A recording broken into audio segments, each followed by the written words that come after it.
This is the ATI Podcast.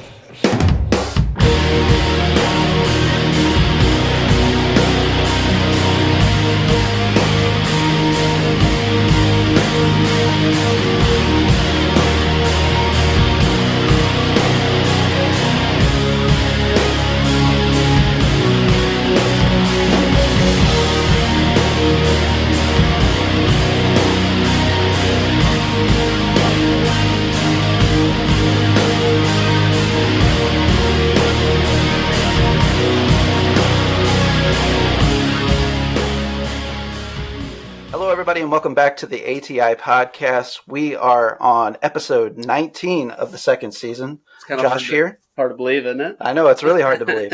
And we're going to be welcoming our very special guest in today in our guest spotlight, and that is Nixi XS. How are you doing today, ma'am? I'm doing well. Good day, easy day. Just a little podcast.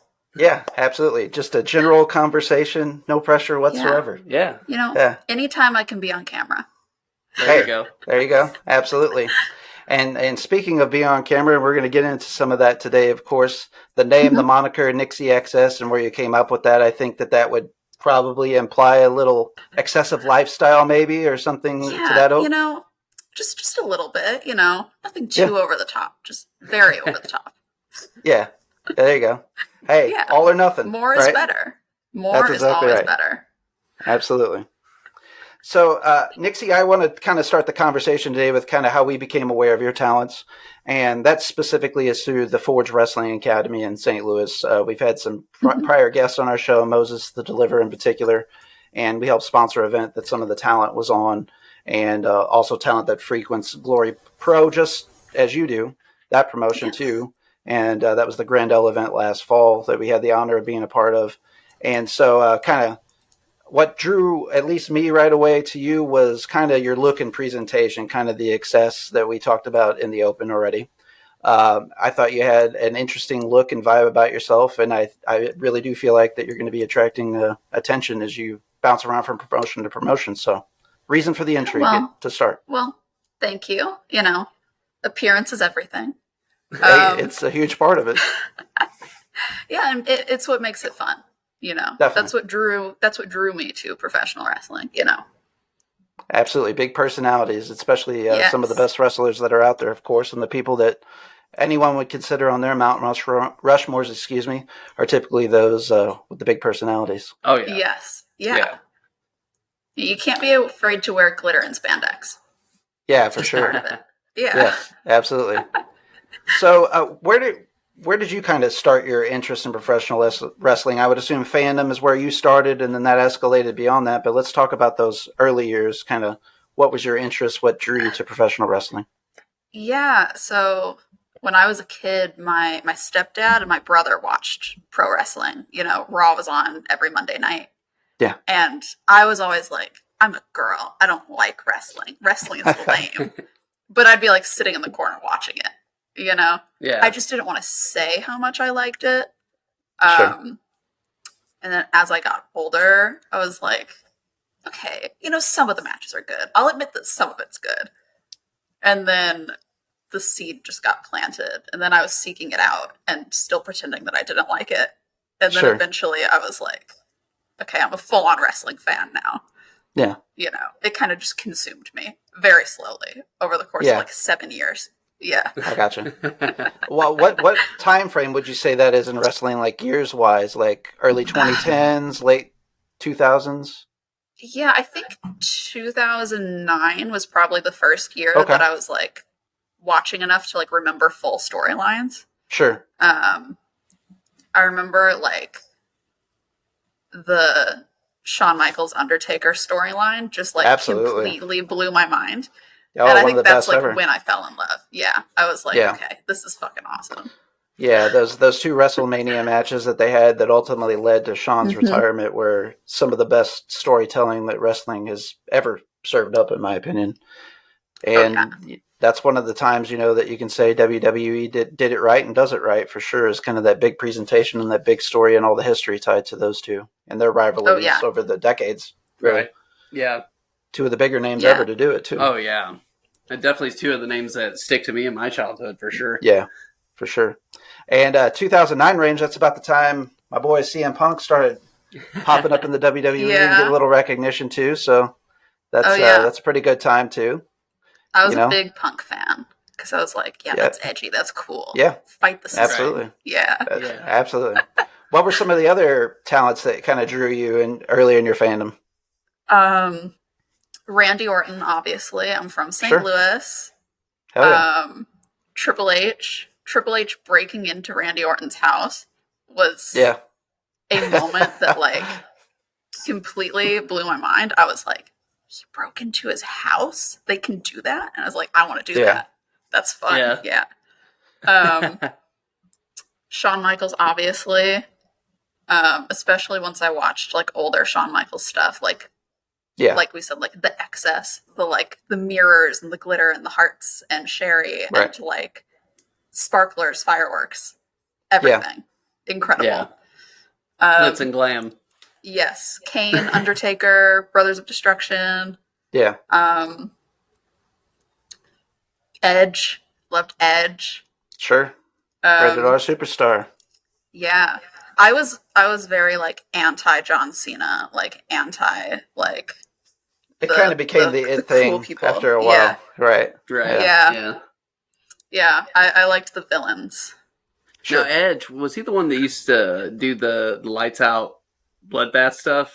Yeah, he was a part of the Brood. Yeah, at one that's point. Yeah. right. That's right. Okay, The, so that's the vampires. way back. Right. Yeah. But they Which weren't like I totally loved. vampires. Right. Yeah. Yeah. They were Right. like half vampires, sort of. I loved that whole Yeah. gimmick. I thought Yeah. that was awesome. Yeah. Yeah. One of the Which best is theme funny. songs in wrestling. Absolutely. Yeah, Everybody for still sure. talks about that faction, and they were really only a faction for like 9 or 10 months. Yeah, it wasn't. Really. It was a very Yeah. brief thing, Yeah. but man, it was. I mean, Edge and Christian, different story. That was about 2.5 years, so Right. that's what came after that. But Right. yeah, yeah, it's I just can't I can't tell you how many times I've had like these types of conversations, and the Brood comes up, right. and you're talking about a faction that lasted for such a It blip was on the radar brilliant, of wrestling. man. It was like the Yeah. first time they really brought like bloody, like like Edgy stuff. For sure. yeah, where they're pushing the Yeah. envelope, right?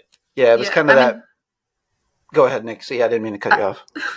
They went all out with it, They Definitely. committed to it. They said we're gonna do cult vampire guys with blood and lights Right. out and smoke, and like they went for it and it worked. Yeah, Yeah. I love You know. that. Yeah, they took a lot of risk in the Attitude Era, and more times than not that it paid off. But it was a part of that whole anti-establishment movement, spearheaded by Stone Cold Steve Austin, of course, Right. Mhm. and fighting the boss and fighting the system. But that's what really started me. You mentioned when Triple H broke into Randy Orton's house. That was basically just a retelling of whenever Steve Austin broke into Brian Pillman's house, Yeah. Yes. and that was definitely when I started watching religiously. I was watching every single night when that happened. Yeah. I'd seen stuff in the past, and I was a little Hulkamaniac who wasn't Yeah. at my age, kids that were born in the 80s and what have you. So Yeah. it's hard not to be a Hulkamaniac. Your Macho Man's and your Hulk. Yeah, Yeah. right. The big person Yeah. out back to the big personalities, right? Yeah. Yeah.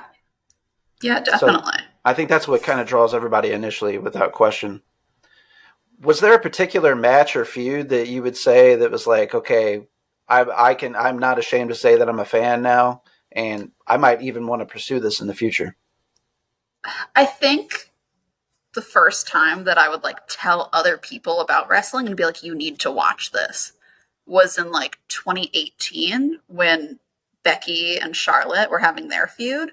Because Right. I was always so embarrassed as a girl to like watch wrestling, because I'm like, oh, women's wrestling is lame. They're divas. That's not cool. But Right. like this really intense, long feud with so much backstory, and like she's this underdog and she's like not going to take any shit anymore. Right. And I was like, this is like legit. This is legit women's wrestling. This Right. is so freaking cool. I want to show this to everyone in my life. Yeah. And I think that's when I started seeing it as not just like, obviously you have like your fantasies of like, oh yeah, it'd be cool if I was this person in that scenario. But Right. that's when I started having like, I want to actually do this myself. Like, this is something I could do. That kind of shifted it for me. Right. Was there any like live events that you attended to? once you became a fan, that kind of set the hooks in deeper? I never really went to live events. I think I went to Money in the Bank when it was in St. Louis in like 2013, 2014. Yeah. Something. I think the last time it was in St. Louis was like 2017, I want to say. I could be wrong. I think it was whenever Randy Orton was against, was it Jinder Mahal in a Punjabi prison match? I think that might have been invented. Yeah. And I went to Royal Rumble in 2012. Okay. But I never went. Like, my brother went, my stepdad went, and they'd have a good time, and I'd be like, sure. I don't want to go. That's lame. Right. Right. Yeah, and I never went to like any indie wrestling events until a month before I started training, because I knew I was going to start training, and I didn't feel like I could start unless I had been to an indie event. So I went to a St. Louis Anarchy show in the middle of a blizzard, and there were like maybe 50 people in the audience because it was a blizzard happening. Sure. Right. Sure. And it was, I remember Orange Cassidy was on that show. I don't remember almost anything else about it. I was just like, this is crazy. Yeah. Right. Yeah. It's kind of crazy to think that we're like not that far removed from a point in time where you would see an Orange Cassidy and that sort of stuff. And that's kind of why it's important to go to independent wrestling events is, maybe your fandom can start with somebody there, but in addition to the fact that you'll get a chance to see people before they're on the main stage too, outside of the fact that, somebody in your situation that's in the pursuit thereof, and you get a chance to lock horns with these people and that sort of thing. So there's just a lot of benefits to going to an independent promotion, and actually attending those. People don't realize how much that actually supports everybody's dream and pursuit of professional wrestling. It's huge for us. Yeah. I mean, the first show that I ever like helped set up a ring at, like this was maybe a month into me training. I remember Austin Theory was on that card, and I recorded his match for him, and now he's on top of the world. Yeah. Right. So it's crazy like how quickly it goes from like, oh, I'm on a little independent show in a high school gym to I'm in a huge WrestleMania match. It's crazy how that can happen. Yeah, that's the dream. Yeah, he's kind of an exceptional talent though too. Like he's kind of a 5-tool player, right? So he wasn't in NXT for very long, maybe a couple of years, and then got brought up to the main roster and kind of became a Vince McMahon pet project. So, but yeah, he's kind of the exception to the rule in some respects too. So. We can all dream for that to be us, Right. Absolutely, 100%. We kind of talked about some of your favorite wrestlers and feuds that kind of set the hooks in you, if you will, for your pursuit and interest. How did you go about pursuing, did you, outside of going to the independent event, you knew that you were going to start training, how did you know where to go to train, or where was that kind of discovery of information for you? Yeah, so I was 15 at the time. This was back in late 2018. And I was like, I want to train. I'm going to do this. So I just started I think I just Googled like St. Louis Wrestling School. And there was like a website that had like 3 links on it. And it was like Harley Race's school, and then 2 different schools that were based in like sort of downtown, like Soulard area. Yeah. And, I sent emails and I went on Twitter and I like asked people like, where should I train? Where should I go? And everyone's like, you can't train. You're not 16 yet. Nobody's going to take you. So I sat and I waited. And one of those schools was like, we'll let you join. You're going to be coming in late 3 weeks after everyone else started because you have to wait till your birthday, but we'll take you. And I was like, yes, okay, I'm in. So I started the week of my 16th birthday. Wow. And I got thrown in the deep end because, like I said, everyone else that had started at that time at that school had started on New Year's. They brought in like a new group of kids. Yeah. And I started 3 weeks into January. And I remember day two or 3 taking body slams and being like, yeah, this is awesome. This is sick. Got you hooked. You hear some of those horror stories too about like wrestling training, and I mean, very commonly back in the day, a lot of the old timer stories that you hear is kind of like they try to blow them up immediately to kind of weed out the people that are serious about that. Is that kind of the experience that you had when you first started? Oh yeah, yeah. I remember first day they had us run around like this warehouse that it was in. And he was like, "You're going to do 7 laps around the warehouse." This is late January, very cold. I didn't bring a hoodie. I had a puffy jacket and then like a t-shirt, you know? So I was like, do I run in the puffy jacket or in the t-shirt? And one of the people I trained with now, Tootie, let me borrow her hoodie. So that's like a fun full circle thing. But I finished, I think, like 3 laps. And then they took pity on me and let me go inside. Oh, wow. And then the next day I showed up, they were like, "We didn't think you were going to show up again." And I was like, "No, I'm here." Ever since, you know. How many people would you say dropped off from the first day to the second? Just out of curiosity. I mean, from the people that I trained with at that school at that time, I think we had like 15 plus people that were there. Okay. Now I think like 4 or 5 actively wrestle still. Yeah. So a lot of people don't stick around. Some stick around for a year or two, and some people only make it a week or two. There's a lot of fall off.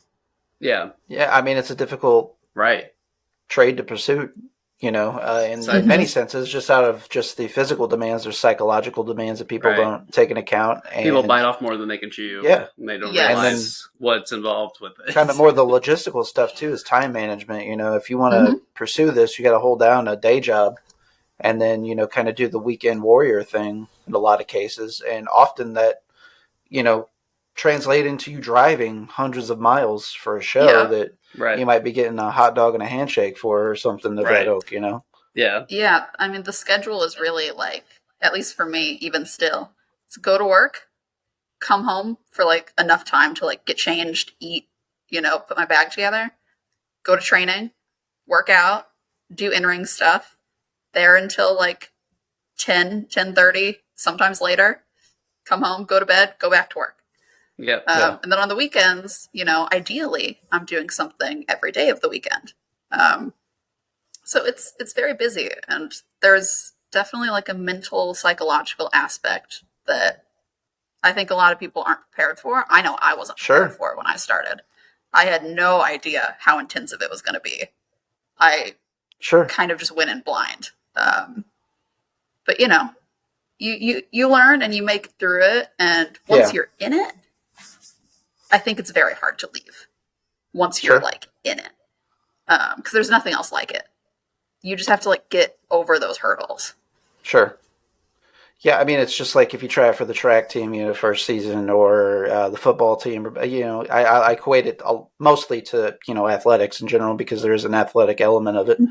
There's certainly, it's kind of it's almost like a perfect marriage of athleticism and stage play. Right. You know, like especially as you start to work your way up, people don't realize this too. This is something that you guys probably train on there at the Forge, but that is to work for the camera whenever you guys are doing events that are being recorded and things like that, you know, and, you know, things like promo class and stuff like that people don't take into consideration. I mean, there's just so many intricacies that go into the training piece of it to be ready for show day. Oh, yeah. And I mean, that's really what's different about the Forge from where I had trained previously. Was I trained at that other place for a year and a half. And then I left for like a year and a half during COVID. And then I came back about a little over a year ago now. But where I used to train, we didn't have promo school. We didn't have promo days. We didn't even really have that much like strength and conditioning. It was pretty much just in-ring stuff. Yeah. So the first time I ever cut a promo was at the Forge. And that was 3 years after I'd started training. Wow. And it was terrifying. It was terrifying. I'm sure. I was so scared because I'm like, I've already done this for so long. And I feel like I have no idea what I'm doing. Yeah. But like, you know, we do that every week. So you get used to it and get you those learn. Reps. Yep. And because we're doing a little bit of everything, you don't get as burnt out on one thing. Sure. So you spend, a more equal amount of time, like building up the body, building up your mind, building up your character, building up your in-ring. And it's like a much more complete picture. Yeah. So that's a very helpful thing, One thing I want to compliment at least the Forge, formerly Team Ambition, on is I know like as things started to come back online post COVID, is I guess I would call this like an active recruitment in the sense that I know that they built some relationships and had conversations with people at places like jiu-jitsu classes and things like that to get things rolling. And we have a close friend of the show, Jason Skiles, listener, shouts out to Jason Skiles, who's a competitor in Brazilian jiu-jitsu. And he was like, somebody talked to me today because, he knows I'm a pro wrestling fan, so he DM'd me. This is even before really we had the show back rolling again. And he was like, good, you got to check this out. And he sent me screenshots, and it was Team Ambition, and it was a layout. It was a paper with like what the schedule was. You come in, and this is these will be tryouts, and then this is promo class, this is strength and conditioning, and this is who teaches it at this time on this day. Like, it is very structured, and they came out the gate very professional.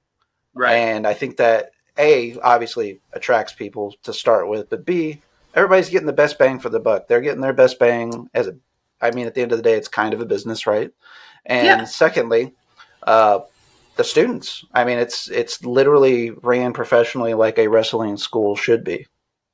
Yeah. I mean, where I first started training was like a little warehouse space in like a not great area, which I live in that area now, which is very funny. And it was just this little warehouse space with like trash everywhere. And we'd just show up. And it was kind of just like this ragtag thing, or even like when the trainer that I used to have was there, everyone would just be like eating lunch in the corner. They'd be like, oh yeah, do this thing in the ring. It was very like not structured.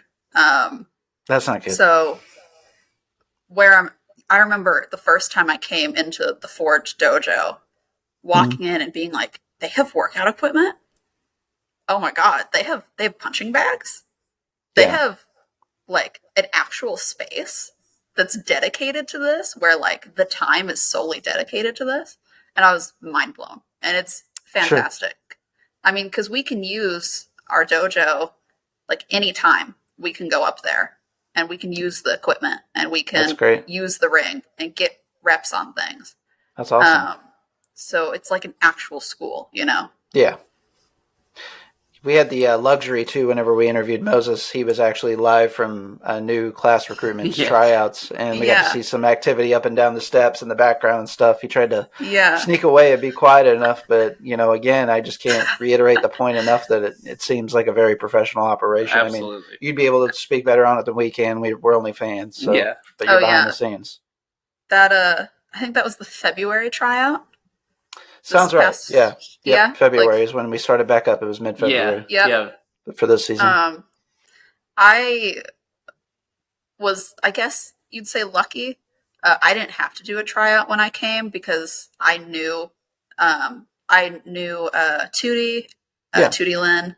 I knew Camaro Jackson, Mike Outlaw, WARHORSE, because they had sort of trained with the group that I trained with. So I was, familiar with them and got in contact with them and got to just start up. So I didn't get the tryout experience, but I did have to run the stairs. Yeah. Like 3 weeks in, it was Moses. Moses ran a strength and conditioning class, and he said, everyone, you're running 20 stairs today.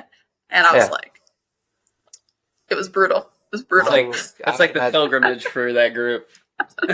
I taking some low steps the next day. Yeah. Just kind of milking around. Oh, yeah, and you still have to do training afterwards. Yeah. You're like, I can't walk. But I'm going to do it. Sure. Let's talk about the first time. Let's talk about the first time that you had the opportunity to wrestle for a promotion. Was that prior to your experiences at Team Ambition, now the Forge, or did that not actually start for you until you started training there? Talk about your first match that you had for promotion.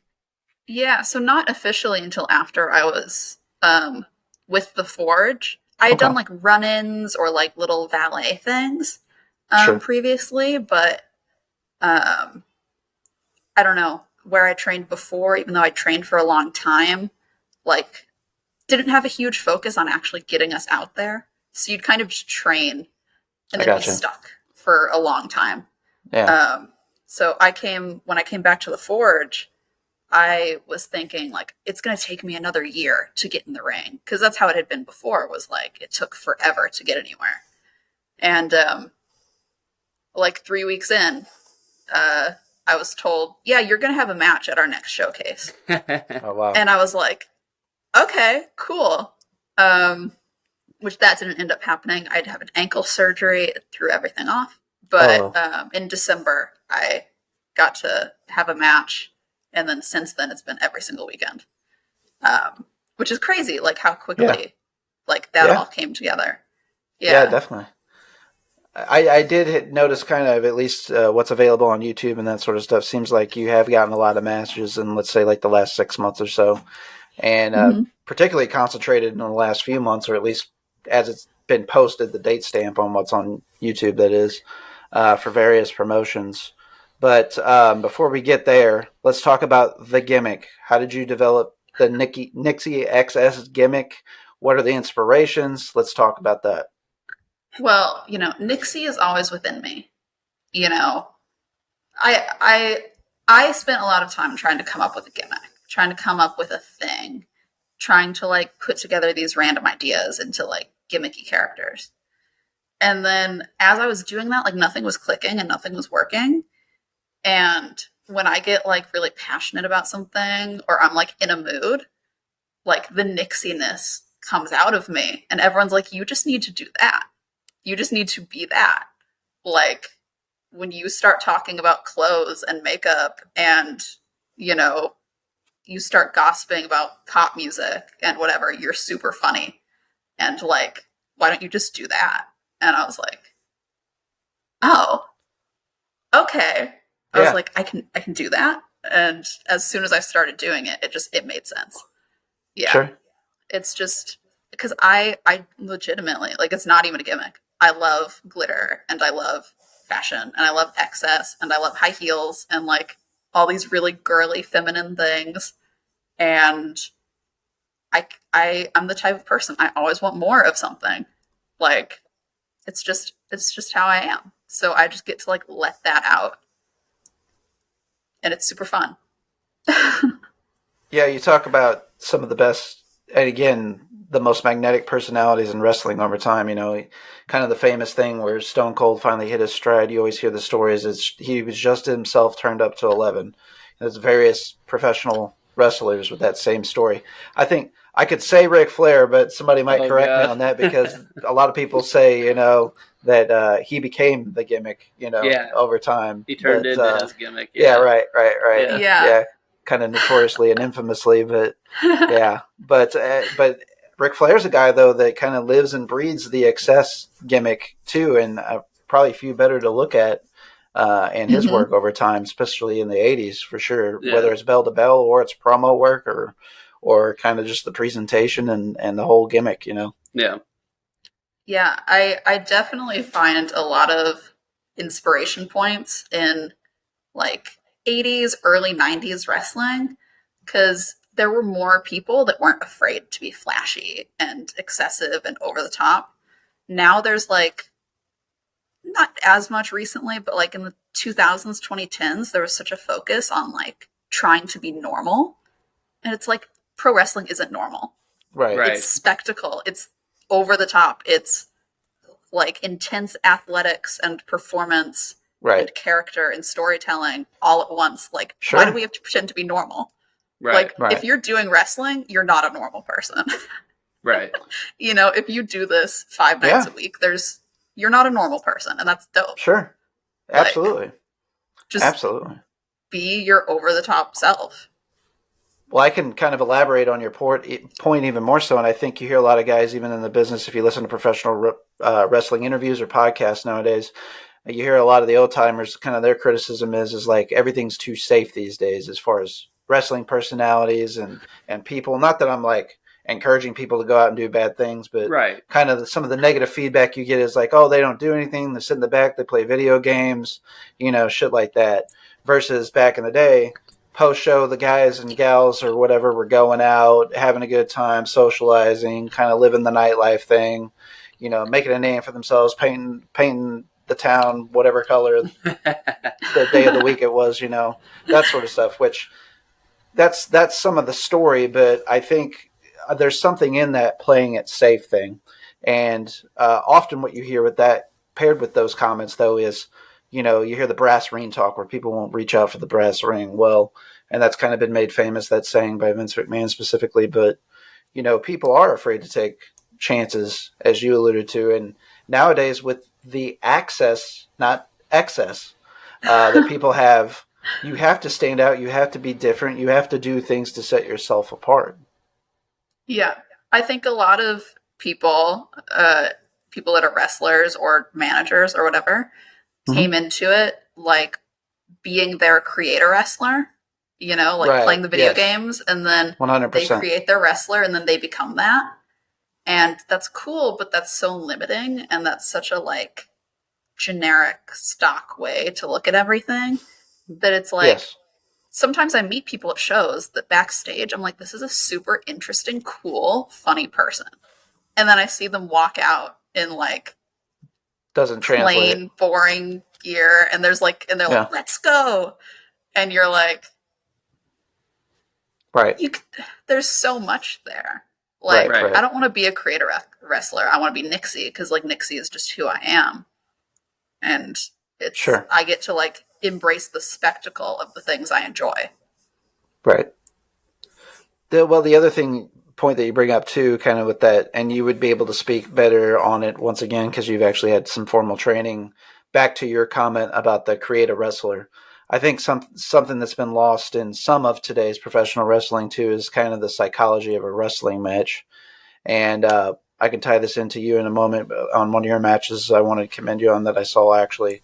But, you don't see chain wrestling like you used to. You don't see some of the traditional things that you used to see in wrestling to help build a match and build psychology, even if it's a 5-minute match or a 30-minute Broadway or whatever the case is you don't see people embracing the storytelling as well that used to be seen pretty traditionally and routinely. And I don't know if it's necessarily because it was harder to get into the business and those people that did those things got the opportunities more, or again, back to the access in the fact that there's so many, independent promotions, and especially if, sometimes it's all about who and you can get on shows just based on who regardless of what your training is, things of that ilk. I'm sure you could speak to that point a little bit more. And they try to put together matches with just kind of highlight button smashing, and the moves between the moves don't make any sense. Right. Mm-hmm. I think because social media is so big, a lot of people consume wrestling as little clips and highlight reels. Whereas it used to be, if you wanted to watch something, you'd have to buy a tape and you'd have to watch through the whole tape or the whole DVD or the whole live event. Now you can just look at little clips. So you miss out on the bigger stories or what goes into those little clips, what built up to it, what created that moment. Right. Which I'm not an expert because I'm relatively pretty new at this. Sure. But, I do observe those things a lot. I'm lucky to have all 3 of my trainers are geniuses at the storytelling stuff. They will tell you it's about emotion. Everything you do is about emotion. Are you creating an emotion? What emotion are you feeling? What is this telling people? Right. Mike Outlaw, who's the trainer that I probably spend the most time with, is brilliant. And he's not a gimmick. There is no gimmick. He 100% of who he is and who his brain is the Mike Outlaw that you see at a Glory show. Yeah. He lives the emotion of everything he does in the ring.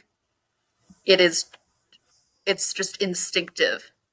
So for him to teach it is such a crazy thing. Like, I learned so much just from him not even trying to teach. He just says things, and I'm like, that's fucking insane. That's brilliant. Yeah. You know?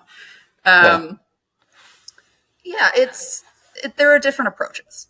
And Sure. I've watched matches that are just a lot of crazy stuff happening one thing after another, and I've had fun watching it. Sure. But there's always exceptions to the rule. Right. if you watch that and every match is that, Right. that's when you're like, okay, Right. what is you lose the emotional investment, you know? Right. I've always been a big fan of like what I call smorgasbord pay-per-views, and that is you have a little bit of everything. Maybe you have a grunge match, maybe you have a tag team match, maybe you have some other type of gimmick match, maybe you have a kind of a classic world title match or feud, just a mixed bag of events and styles, and again, you can get it specifically into wrestling styles. You could talk strong style, Japan style. You can talk American wrestling. You can talk lucha libre. There's just so many different, you could even talk some of the more traditional kind of like English chain wrestling and things like that, or European chain wrestling. There's just so much that wrestling has to offer. And it's one of those industries that I think a lot of people think they don't like it just because they haven't seen something that they like. It's just like anything else, like music. Right. Everybody has their genre that they like, or anything else. Like, I think I'm very confident that I can show 9 out of 10 people in my social circles, that I could show them some type of wrestling that they would enjoy. It's just one of those things. Yeah, it's not just one thing. Right. There are 800 different types of wrestling and different niches within it. And the more you put those together, the more fun it gets. That variety is what makes it special. Yeah. Absolutely.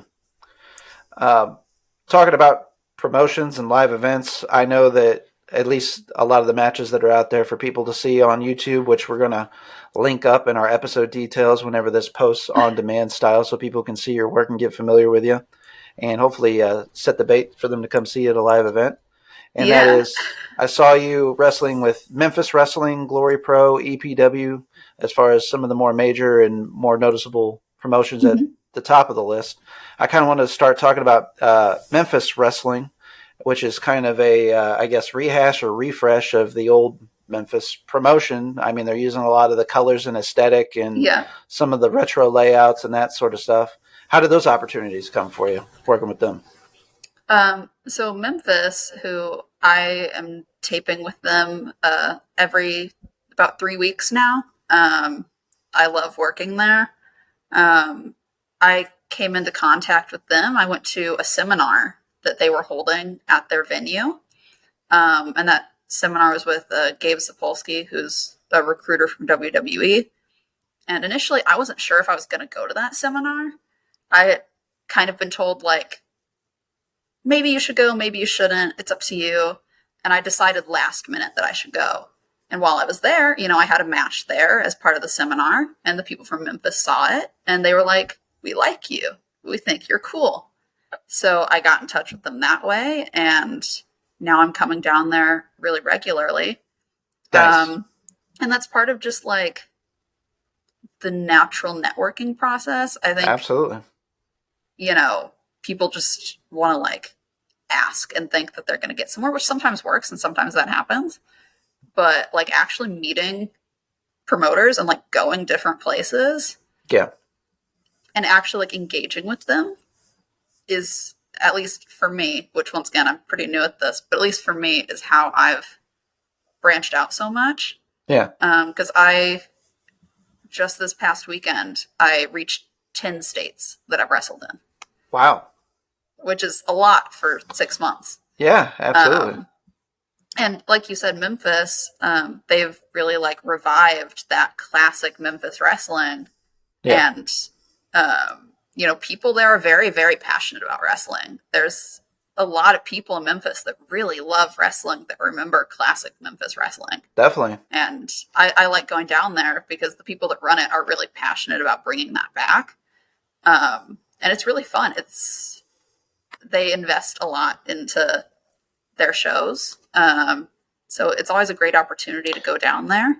It's shot well. The commentary, like I will say sometimes when you watch independent recordings, like it's kind of cringy to listen to the commentary. It's not in their case. I mean, they are definitely putting an effort into the presentation for sure. Yeah.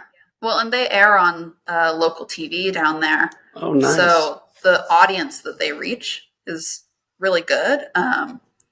Which this is just a me personal thing. Sure. Is I really want something like that to happen in St. Louis. I would love to see wrestling on Saturday mornings in St. Louis on I think it could happen for Channel sure. 5 or something. Absolutely. I think there's kind of like Memphis, St. Louis has a wrestling history. St. Louis has a lot of classic wrestling 100%. stuff. When I talk to people in my family that don't watch wrestling, they talk to me about wrestling at the Chase. Yeah. They're like, "Oh, I remember watching that." Yeah. I would love to see something like that happen here, where it's kind of revived, because there's so many talented people here, Right? and I think people want to see it. Yeah. Kind of the Sam Muchnick days and the Yeah. NWA affiliation. It's just St. Louis has been one of the more famous and storied cities in pro wrestling history. And I mean, we could just go on and on about the examples and the famous matches and things that have been held. I mean, you could just go through Ric Flair's career in and of itself and some of the defenses he's had in St. Louis and the houses that they drew. I'm glad to see. I feel like there's definitely, it's easy to say now with more competition in the field, with an AEW coming to St. Louis about every 6 months. Mm-hmm. There seems to be more of an attention to making, wrestling events happen in St. Louis, whether it is AEW or even WWE, who had Royal Rumble there in just 2022 here recently that I was fortunate enough to have attended as well. And if it's not that, it's, SmackDown or Raw. I mean, St. Louis, you're getting an opportunity at least at a SmackDown, Raw, plus a live event or two, depending on the brand and where the circuit's at. I mean, wrestling is coming through St. Louis very routinely. Yeah, and, I think that kind of inflow of bigger companies coming in is really good for the smaller independent companies in St. Louis. Definitely. Because it draws a lot of attention to the independent wrestling scene. So, Glory Pro is awesome and is going to these different venues, Del Mar Hall, the pageant. They're doing the Queso Loma Ballroom soon, which that's another historic venue. And that's really awesome to see independent wrestling drawing people to these bigger venues and wanting to watch this. And then St. Louis Anarchy just drew their biggest crowd ever in that building for any promotion in the building they run in. They run in Alton. Crazy stuff all happening. Yeah. Really close to each other too. So, and Grandel too. Joey. Yes. Grandel is next level production wise. He puts so much into those shows.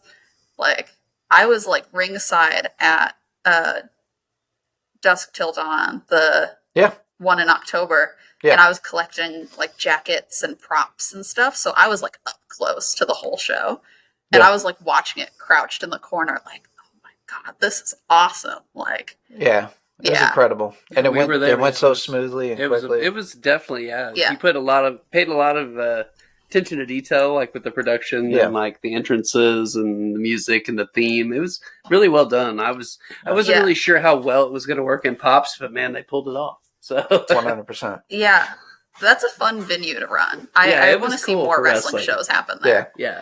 I'm upset that I missed the GCW shows there because I do really want to go to a GCW event. They're starting to be kind of one of the more popular, if not the most popular independent promotions there is out there. Mm-hmm. Yeah, I missed that one too. I was in Atlanta that weekend, the last time they were there, but I'll get there. Yeah, they'll be back. Absolutely. I think they've already ran it twice in the last year, I want to say. So I'm sure it'll happen again, if not 3 times. Yeah. So I want to talk about some of your matches that are out there that I, at least, that we watched and enjoyed, and I would personally recommend. It gives a little bit of a, we'll say, smorgasbord of your talents and the things that you can do and some of the things that you've done. And that is, and on your Memphis wrestling taping, I know that you had a match with DDT. And then you've also had a match with Mackenzie Morgan there. I actually enjoyed the Mackenzie Morgan match quite a bit. I had seen some Memphis wrestling stuff before whenever she was mostly kind of doing like backstage interviews and mic handling and that sort of stuff and stand-ups and that sort of thing. Obviously she's wrestling now, wrestled you. That match, I was pleased to see how you guys started it. I mean, I think it's like a 5-minute match, but you guys have a lot in there to fans of psychology of wrestling, that is. And you guys told the story in 5 minutes, which is a rare feat that you see nowadays wrestlers actually accomplish in the ring. So I really enjoyed that match, and I would definitely recommend anybody that's just looking to pick out one to start with. That's a good one right there, is your match with Mackenzie Morgan at Memphis Wrestling. Well, thank you. I appreciate that. I really want people to watch my matches and enjoy them. Sure. But working those shows like EPW and Memphis that run local TV, you have these really tight timelines and like times you have to hit. Sure. Or you just get cut off. So you have to like really learn how to work within that time and put something together within that time. And like that's been a learning curve, but I'm happy that that's like the work I've put into that is showing. Because I want to make the most out of those time slots, because if you work in somewhere like WWE or AEW, you might get a 4-minute, 5-minute match you only have between the commercial break. So it's getting ready for places like that where you've got to tell these stories and it's got to come across no matter how much time you have. Sure. And something I noticed too was you're laying into the forearms. You can actually see you're actually making contact, and your arm, your joint is moving as well. There's some impact there. The commentating on that was brilliant too. Like I loved that whole back and forth. I don't think he's seen her do that, and like the whole play on that. I love and using the tag ropes to choke, and the face rakes across the top rope, and that was brilliant. Actually, good heel shit that people hardly do nowadays. Right, people are scared to take that risk. Right. Yeah, it's a thing that's old as time, but people don't do it anymore. It's like what's old is new again, Right. Yeah.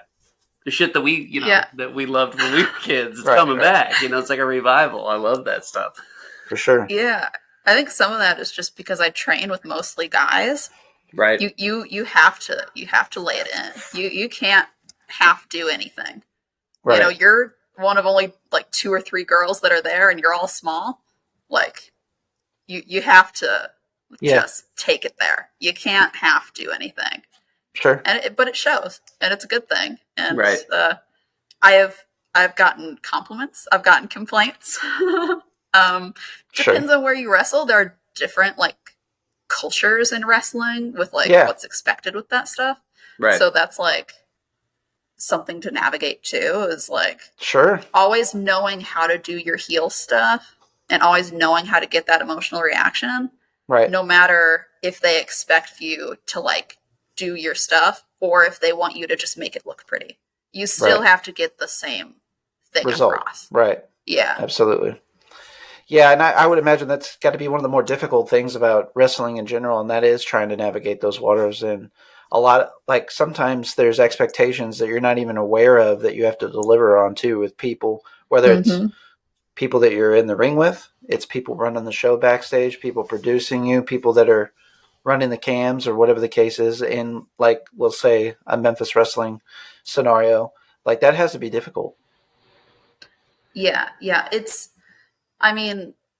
always kind of hard to navigate, especially if you're showing up like, 40 minutes before you're supposed to have your match. Because if you're working shows back to back, there's not a lot of turnaround time. So you're coming in and you have to like kind of read the room, but sometimes you don't know. Sure. Sometimes you have to ask. Sometimes they don't tell you. They want you to just figure it out. That's also another thing, is sometimes you're kind of put in a position where it's a little bit of a test. Yeah. And honestly, like, and I don't know if this, once again, I'm new. I don't know if this is the right approach. I just do what I've been trained to do because my trainers are awesome and what I feel is right. Because I struggle with like listening to my instincts. But the more I listen to my instincts and the more I listen to like who Nixi is within me, the more my wrestling makes sense. The more it all comes together, even from like a physical perspective. Sure. And making sense in wrestling too. That's another thing I wanted to compliment from that match, and really I've seen it in just about all your matches, is the fact that you actually engage and work the crowd. Right. And you're seeing it come back with people like a Maxwell Jacob Friedman, MJF, and AEW, people that aren't afraid to. It's one thing to do it at a live event, and it's obviously a little bit more common because you're playing to the crowd at a live event, if you will. But even for a TV show like Dynamite, you see MJF working the crowd and going after people specifically in the crowd. That is heel 101 shit. Again, what's old is new again. You used to see that all the time. And I saw you going after a guy in the crowd, a good probably 15 seconds, if not more. I don't know. It almost felt like an eternity just because you don't see it anymore, you know? But I was like, man, she's really getting after this guy's ass. Like, she's just really chewing him out, That's awesome. I love it. Yeah. I mean, that stuff is honestly the most fun stuff a lot of times. I would imagine. Yeah. It's a lot of fun. You don't have to hold back. You can just go for it. It's a lot of fun. Yeah. I love getting a reaction. And you can kind of play off. You can play off that energy too. You know what I mean? Absolutely. Oh yeah. Like the more angry you make someone, it's just more fuel for me. You know, the more I get them mad at me, I have so much material to work with. Sure. Like it's like every insult that you wish you would have said to a bully in 6th grade. Now I just get to say to random people that make me upset. That's got to be cathartic in many ways, though, too. That's got to be extra cathartic. Yeah, I get to let out the mean girl that I have within me every weekend. Yeah, it's awesome. It's so awesome. Yeah, I was always afraid to do promo stuff or character stuff because I wasn't a theater kid. I was I have stage fright, but then I was like, it's not even a performance. I just get to bring out things that are within me that I'm I'm actually yelling at that fan. That's not a performance. I'm actually making people mad at me. That's not a performance. Sure. I just get to let that out. And if they don't like it, then that's even better for me. It's great. I know outside of the match that I talked about, a lot of other opportunities that you had to, whether it's four ways that turned into 3 ways.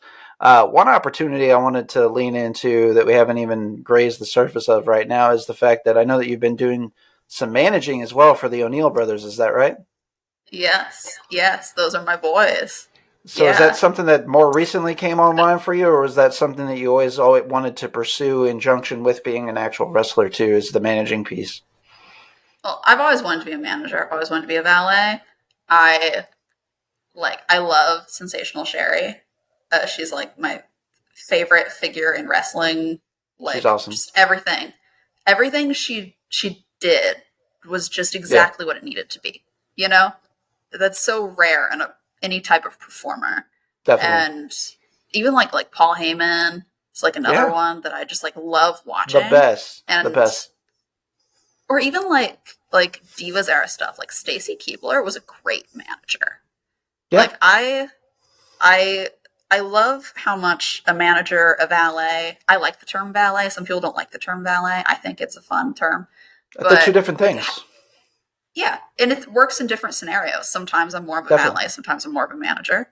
But they bring so much to a story. If you think about, some of Undertaker's best storylines, if Paul Bearer isn't there, it's not the same storyline. Right. It's not the same story. It's not the same emotion. It doesn't get to the same place. 100%. Managers, Undertaker's valets, the straight man. And Paul's the theatrical one, Right. Yeah, they can bring so much out of other people, out of different scenarios. And I think it's kind of sometimes managers now just stand around and it's why are they there? What are they bringing out of this? I agree. So I've always had a desire to bring things I want to create things as a manager, not just stand there. And the O'Neills, I train with them. I've trained with them literally since day one that I was at the Forge. I think I took suplexes from one of them day one, which was pretty badass. That's a pretty big boys to be taking suplexes big from. Boys, yeah. And they're great. They're incredible in the ring. They've got a great tag team dynamic. It's so natural for them. It's Like, it just comes to them. It's great. But, like, they're not the flashiest, you know? They're just really big brothers that are good at this. And I'm flashy. And I can kind of bring, you know, like, actually when we're in cars, like, we're always, like, in a playful way, but we're always, like, arguing with each other. Yeah. And that's when I get the best material out of them. So, like, I can, like, bring a little, like, anger out of them, and I can, like, channel it, you know? There you go. And it's fun, and I get to bring some sparkle, you know? Some flash, you know? But I love working with them. Did you start working with them because of, I know you mentioned an injury earlier. Is that kind of something that you were initially kind of doing to occupy yourself, but then kept doing it in conjunction with this, or just how did that actually even start for you with those two? Around the time I was injured was when I started talking about it with them. Okay. Because that's when they, like, debuted. They debuted around the same time I was supposed to, but obviously I got hurt. Yeah. And they were trying to figure out what they wanted to do. And they also kind of fell into that thing of trying to create a gimmick, and then it ended up working out that just, like, who they are turned up is the gimmick. Like, it's not even a gimmick. They just are. Like, they're the O'Neill brothers. Sure. And, you know, but bringing me into that dynamic can, like, amp that up, I think is what we realized. So there was one day in January, we were in Texas, and that was the first time ever working in Texas, and they were having a tag match, and 30 minutes before the match, one of the people that was one of our trainers that no longer is, was like, you should go out there with them. Yeah, you should go out there with them. And I was like, okay, this is my moment, you know? And since then, we've been doing it all the time. So that's awesome. You know, it kind of just clicked. So that's cool. Yeah, and now I'm getting to do it with them and with Davey Vega, who is incredible. Yeah. So we're working together at Anarchy, and hopefully we get to do that some other places. Yeah. Because he's brilliant, and I think he was on the Grandel show in the fall, and I really enjoy it. He was one of my favorites from the night. Absolutely. Yeah. He's, like, one of the best people on the indies right now. Just really, really great. So getting to work with him has been, like, really informative, and I'm excited to, like, start doing that more now. And getting to be, you know, a manager and a mouthpiece for someone that I see as such a, like, talented performer, it, like, forces me to step up, you know? Like, I have to meet that bar, or else why am I here, you know? Kind of the rising tide theory, right? Yeah. Lifts all ships. Yes. In wrestling, or being involved with the O'Neill brothers as a part of a package as well, what are some of your more favorite experiences that you would say that you've had to date managing the O'Neill brothers? You know, I every match I have with them, I have a fun time because I get to get involved and just mess with people. Sure. I get to interfere. I get to choke people out. Right. I get to kick people. All the fun I get stuff. to slap people. Yeah. And sometimes I get knocked down. I got super kicked last weekend. But I get to interfere, and I just get to, like, fuck with people. Yeah. Like, there's no better way to put it. I just get to fuck with people. And that's so much fun, and I just get to see their reactions to it. And it's just really enjoyable.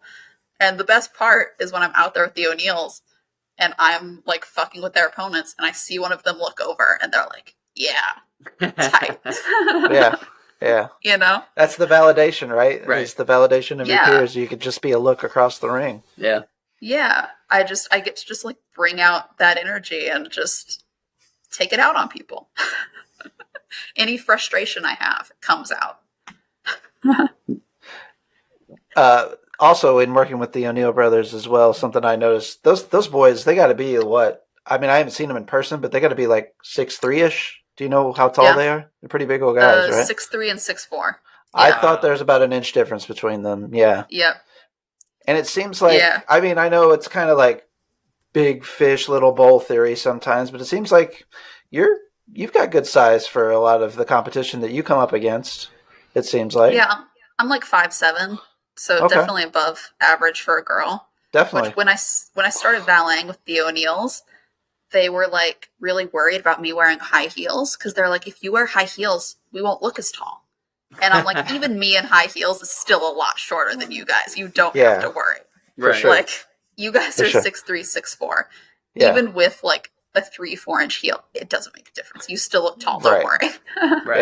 Yeah, for sure. Yeah. And what's odd though is a lot of people see. I bring that point up to bring up this point is, well, how does that translate to TV? And somebody that I could not believe that allegedly is, just because of this, how much bigger she is than all the girls that she usually faces, is Rhea Ripley. Yeah, she's in that 5'7" range herself. So if people are trying to make a comparison here, like you're close to her, I mean, you guys are pretty much close to the same height here. So you know. I wish I had her muscle. I'm getting there. I'm working on it. Sure. But I like to say, like, one of my advantages is, like, I'm small. That means I'm limber. Sure. I can move around Agile. people, and I've got long limbs. They're lanky, which means I can grab people in creative ways that other people can't do. You know, I can get out of stuff in ways that other people can't. So, kind of use it to my advantage. I mean, let's all face it. There's one mommy. Anyways, right? That's Rhea Ripley. She's mommy. She has my heart. She has everybody's heart. She has my wife's heart. She has my heart. Yeah, she's the best. That question. So, what are some ambitions and goals of Nixi XS going forward? What are some personal goals that you might have set for yourself? Ooh, personal goals. So my goal for this year was to hit 7 states. And I've hit 10 so far. So we're going to try and get that to like 14 maybe. Try and double what I had expected. There you go. I would really like to be on one of those Glory Pro shows that's at like Del Mar or the pageant or one of those venues, because it would be so cool to work at one of those places. Absolutely. In front of a St. Louis audience, in front of like family, because like none of them really get to see me do stuff. So that would be very cool. It was so cool getting to work with them at the South Broadway Athletic Club, because that's a historic venue in St. Louis. Absolutely. So storied. So that's a goal. I would like to win a championship this year. I have a championship match this Saturday at EPW. Okay. So see how that goes. I want a belt. I want sparkles and glitter around my waist. That's a goal. I'd like to hit the East Coast and the West Coast. I've kind of been like in the South. I've been in Texas. I've been in the Midwest. Yeah. I wanna hit the coast. I wanna expand my range.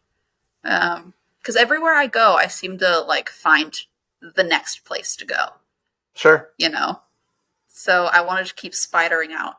Yeah. I want everywhere to be Nixie-ified. There you go. I've got to conquer. There you go. That's the goal, is to conquer. Well, I think those are all very realistic and achievable goals for you. And hopefully some of the exposure that you've gotten on our podcast today and throughout the various channels that we're on, get your name out there even further. And I know for sure we're really excited to see where your career takes off from here. And as you mentioned, you're kind of just getting started and you're already getting your feet wet quite a bit, sounds like. Yeah. Yeah, I'm busy and I love it. I love how busy I am and how much I get to do. There's absolutely nothing wrong with that. Idle hands are the devil's playground, right? So you got to stay busy. Oh, yeah. And win that belt. Yeah, for sure. I want it. I want to pose with it. I want to take pictures with it. Speaking of belts and glitterify, I foresee kind of like a good angle for you in the future is to kind of like, take some promotion's belt and bedazzle it or something and maybe kind of piss them off, right? Oh, yeah, that's a good idea. XS on it and like glitter or something. Kind of kick it up a notch. Maybe do good idea. Maybe do the NWO style spray paint with shiny spray paint or something. Yeah, like glitter spray paint. Hell yeah. Right, I like it. I like that idea. So you might want to put that in your back pocket. Bank that. Yeah. And, sell that to somebody in the future. When that You're happens, someone can come back to this podcast and be like, she said that son of a bitch. Yep. he had an idea. He had one idea. So, Nixi, we're kind of at the point in the program that we like to engage our guests in some random questions just so that our audience kind of gets to know you a little bit better personally. Yeah. Kind of, who you are, and some of it's going to be related to the career path that you're on a destination for right now, and some of it's going to be kind of outside the box. Are you ready to play this game? Hell yeah. All right. We're gonna start off with something maybe a little easier.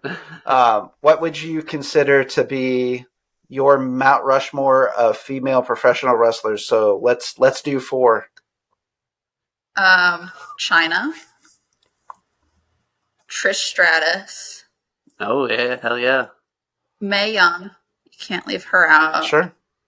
Oh, the 4th spot is the hard one. Oh, there's too many options. Manami Toita. Okay. Very good. Yep, one of the best wrestlers there ever was, and I don't know a lot of people even are aware of her today that really should be, but plenty of work out there for people to check out without question. Let's talk about your thoughts on the present day government. How do you feel about the United States government in general? Controversial. Yeah, let's get controversial here. I mean, is it controversial to say that the government doesn't work well? Because I think everybody agrees on that. It's kind of fact, right? It's just fact at this point. Yeah. I just want our rights to be protected. That's all I will 100%. say. Yeah. Yeah. That's you you're gonna baby face us now. Yeah. No, for real. Listen, absolutely. Yeah. 100%. Yes. It's sad that we even have to say that. Like it's like a real concern though. Right. It's something that we've talked about on the show many times. I mean, we do a little bit of a current events open for our guests on the audio version. And it's just ridiculous the things that are being discussed, things like coming after trans rights, things coming after women's, reproductive rights and reproductive health, and just, what I call family rights in a lot of cases, Right. Because there are a lot of extenuating circumstances that you cannot write or even dream of or think of to add into the letter of the law, even if you want to make all these exceptions and things. I mean, it's ridiculous that we even have to even say that as a qualifier right now. Right. Yeah. Well, it's just absurd. I love St. Louis. I love living here. I love the city, but Missouri upsets me a lot of times. 100%. And, I'm originally from Illinois. And over there, it's not perfect, but they've got some good things going on. A lot of good protections that are being put into the state constitution, whereas everywhere else it's getting rolled back. And it's it's Pride Month. Why do we have to roll back all the progress we've made? Right. It's 2 steps forward, 3 steps back sort of situation. And Missouri is very monkey see, monkey do with whatever Florida does. Right. And I think it's really dangerous. A guy like Ron DeSantis right now, and then we have Mike Parsons as our governor, just trying to do everything that they do down there. It's really unfortunate. And we don't even have Disney World. Right. Yeah, what the hell? I think we were supposed to, but it never happened. Yeah, we actually were. That's a good fun fact. Yeah. Because old Walt Disney's from here. Yeah. A lot of people don't realize. I think the family the area, right? I'm not sure. I know that the family still owns property within Missouri or something like that, because apparently they bought several plots all over the United States and were going to open up several parks, but then they ended up not opening every park that they planned on opening. So, yeah, interesting. We'll revisit the Mount Rushmore conversation. Now let's do Mount Rushmore of managers or valets. You can do a hybrid if you'd like. Who are kind of 4 people that you'd put up there on the top of your list? Okay. So we're going to go with the 2 I said earlier. Sensational Sherry, Paul Heyman. Two down, two to go. I want to go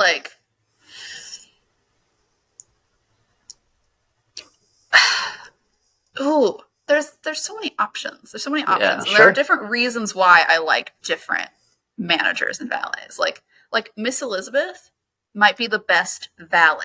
I agree. In terms of the valet role, Right. She nailed it. Right. 100%. That is the peak. So I'm going to put her up there. Sure. As for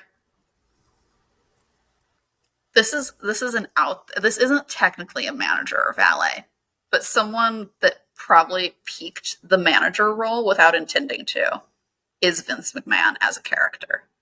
Sure. Not technically, but I mean, he's been a manager to in the stables that he was in. Like, I don't know if there's anyone that's ever like consistently managed better Insane stables and been greatest able to heel of all time, in my opinion. Greatest heel of all time. Yes. Absolutely, hands down. Yeah, not a bad 100%. choice. And I'm glad that you used that one as an example. Right, that was a good one. Yeah. Let's say you've got 3 artists that you can only listen to for the rest of your life. You get access to their entire catalog. So this is musical artists. What are the 3 artists that you're choosing? And you can give reasons why if you like. It's fine. Okay. This is very difficult. This is very hard for me. Beyonce. Okay.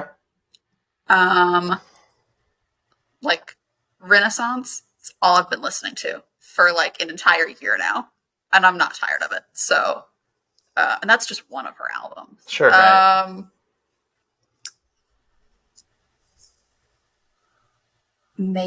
trying to think of artists that also have like a large musical catalog because I don't want to be stuck with one album forever. Sure, that's fair.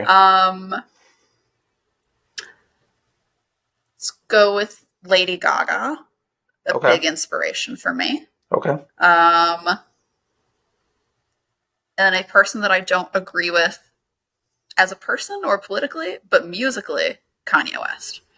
Yeah, that one's always difficult for me too because he knows I was the biggest Kanye fan for the longest time. We both were like, when all that stuff went down, I was like within a rock and a hard spot because some of that music has been with me for so long. You know what I mean? And it's been like a part of my life. I will say it doesn't hit like it used to. Right.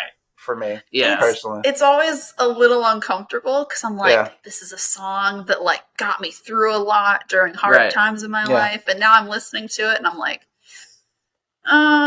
there's that one thing you did that's recently. Unfortunate. Yeah, right, absolutely. So it's a mixed bag, but music-wise, I'm gonna have to take that. Somebody that's usually kind of in those conversations for me, another artist that we can kind of draw this comparison to, or that people like Michael Jackson, for example. Yes. Like, a lot of the accusations that are out against him and, recent documentaries and things like that. Like, it's not, I don't think it's controversial to say perhaps one of the greatest music voices of all time, if not the greatest, or the greatest vocal talents of all time. Like, the guy is performers. Incredible. Performer of all time, too. Yeah, for sure. Yeah. And it's hard for me not to recognize his importance to A, music, and B, to my life and my musical taste. And I'd have to consider him in that conversation. I don't know if he'd ultimately make a pick for me, but Michael Jackson would definitely be somebody I could draw a comparison controversial to. Figure. For sure. Yeah. For sure. It's kind of hard to separate the artist from the art sometimes, right? The artist, the person, versus the beautiful things that they can make. Yeah, it's a mixed bag, especially like with something like wrestling, when like there is such a fine line between a person and their character. Right. That's a really touchy. And sometimes people confuse the real life person with the character and vice versa. So it's not even something that person as a wrestler is asking for. It's just the way their brains work, or, whatever the case is. Yeah. If you had a dream match with any person throughout history, let's say you got a time machine and it's you and that person, who are you locking horns with? Anyone, any point in history. Yep. It would never happen because I don't know if this person ever even had an intergender match, but I would have to say Shawn Michaels. Okay. Like 1990, like late 1996, early 1997, Shawn Michaels. Yeah. Is just like, just peak everything that wrestling can be, at least for me and how I like watching wrestling. Yeah. So even though it would make no sense for 1996, 1997 Shawn Michaels to have a match with me, sure, it would still be my dream match to have. Or like how could you not? You know? That's cool. Yeah, that's cool. Wouldn't have guessed that you would have picked that. To go intergender's a little out of the box, so that's cool.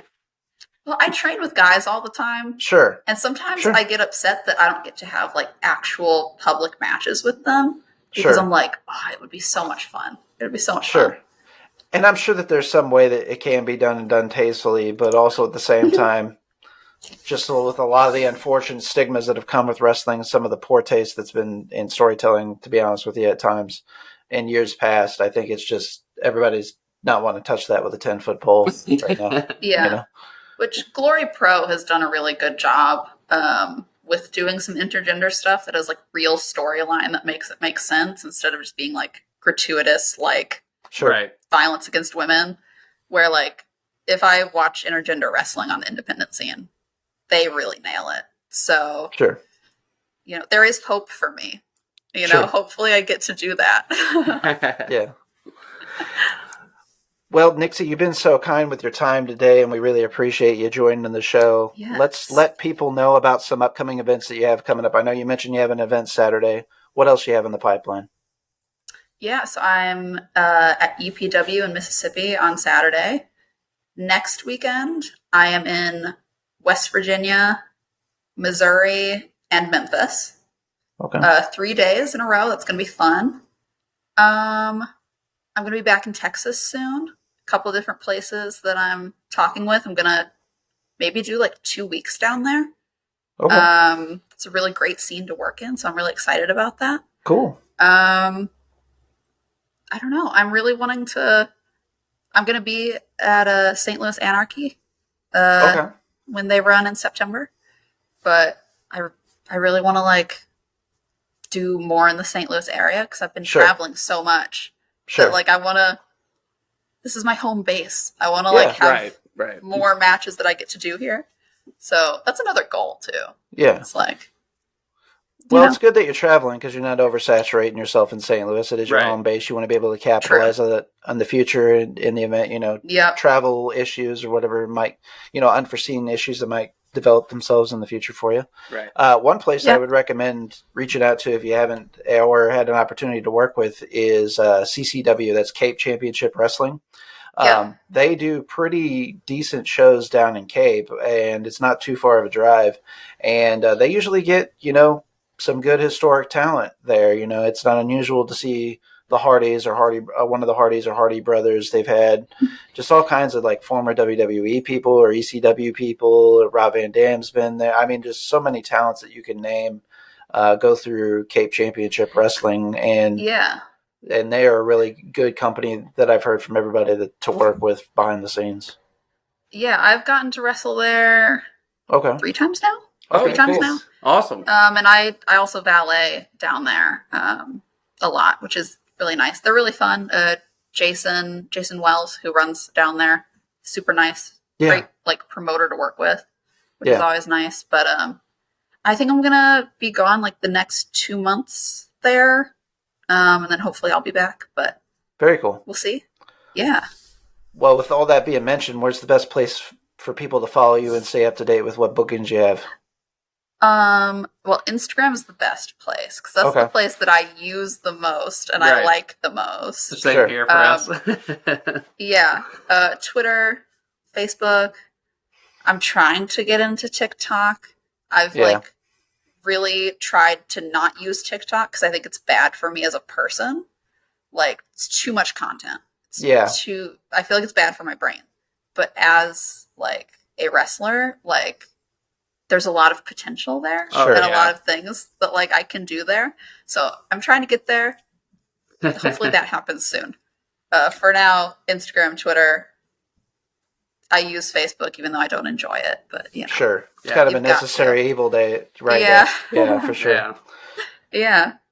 Well, folks, we can't recommend you checking out Nixi XS enough. You guys can obviously do a little shopping through YouTube specifically. Just type in Nixi XS, and some of the first and top search results, I'd say the first 5 to 7 or so, are examples of matches or match cards that she's been on throughout various promotions. They're all fantastic. And yes, I haven't seen absolutely. Thank you.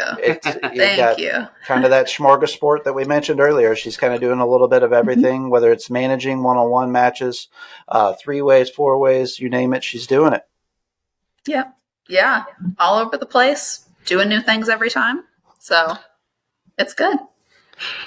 Absolutely. And we'll be happy to, again, once the show drops on the on-demand feature version of it, we're going to be putting some information on where to follow Nixi at. We'll have her social media handles tagged in there, as well as the examples of her matches that we talked about earlier. So everybody can just kind of quickly access those things at their convenience.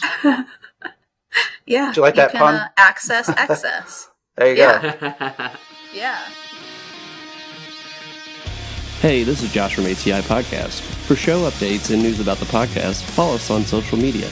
You can follow us on Facebook at facebook.com/ATI Podcast 22, on Twitter at podcast_ATI, on Instagram at the ATI Podcast, on TikTok at ATI Podcast. DMs are always welcome.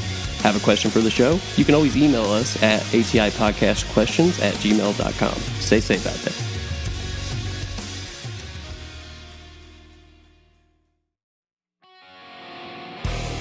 This is Barrett from the ATI Podcast.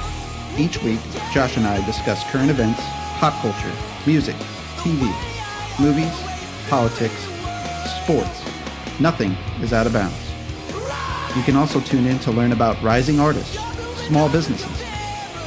Whether it's music, graphic design, filmmaking, or even a brick-and-mortar mom-and-pop shop, we will be spotlighting folks and their endeavors. Listen to us on Spotify, Apple Podcasts, Google Podcasts, Amazon Music, Anchor, or anywhere you enjoy your podcasts. Just search ATI Podcast.